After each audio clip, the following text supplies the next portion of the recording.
বহুল আলোচিত চট্টগ্রামে ১০ ট্রাক অস্ত্র চোরাচালান ঘটনা করার মামলায় সাবেক স্বরাষ্ট্রমন্ত্রী লুৎফুজ্জামান বাবর, মহসিন তালুকদার, এনামুল হক, রাজ্জাকুল হায়দারসহ ৭ আসামিকে খালাস দিয়েছে হাইকোর্ট। মৃত্যুদণ্ডপ্রাপ্ত অন্য ৭ আসামিরা সাজা কমিয়ে ১০ বছর কারাদণ্ড দিয়েছেন আদালত। ভারতের বিচ্ছিন্নতাবাদী সংগঠন উলফার সামরিক কমান্ডার পরেশ বড়ুয়ার মৃত্যুদণ্ড থেকে যাবজ্জীবন দণ্ড দেওয়া হয়েছে। ডেথ রেফারেন্স ও আসামিদের করা আপিলের উপর শুনানি নিয়ে বুধবার হাইকোর্টের বিচারপতি মোস্তফাজ্জামান ইসলাম ও বিচারপতি নাসরিন আক্তারের সমন্বয়ে গঠিত বেঞ্চ এই রায় ঘোষণা করেছেন। আদালতে বাবরের পক্ষের আইনজীবী শিশির মনির খালাস চেয়ে এই আবেদন করেন।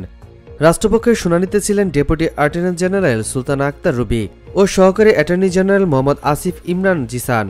অন্য ৫ আসামির পক্ষে শুনানি করেন জ্যেষ্ঠ আইনজীবী SM শাহজাহান। গত ৬ নভেম্বর এই মামলার শুনানি শুরু হয়। রাষ্ট্রপক্ষ প্রয়োজনীয় নথি উপস্থাপনের পর যুক্তি উপস্থাপন করেন। এরপর আসামিপক্ষ যুক্তিতর্ক উপস্থাপন করেন। উভয়ের যুক্তিতর্ক শেষে রায় দেন হাইকোর্ট।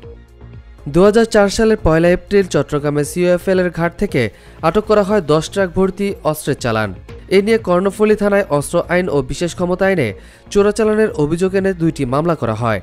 ২০১৪ সালের ৩০ জানুয়ারি ১০ ট্রাক অস্ত্র মামলা সংক্রান্ত ২টি মামলার মধ্যে চোরাচালান মামলায় সাবেক শিল্পমন্ত্রী ও জামায়াতের আমির মতিউর রহমান নিজামী ও সাবেক স্বরাষ্ট্রমন্ত্রী লুৎফুজ্জামান বাবর ও ভারতের বিচ্ছিন্নতাবাদী সংগঠন উলফার সামরিক কমান্ডার পরেশ বড়ুয়া সহ ১৪ আসামিকে মৃত্যুদণ্ড দেয় চট্টগ্রামের স্পেশাল ট্রাইব্যুনাল ১-এর বিচারক SM মুজিবুর রহমানের আদালত।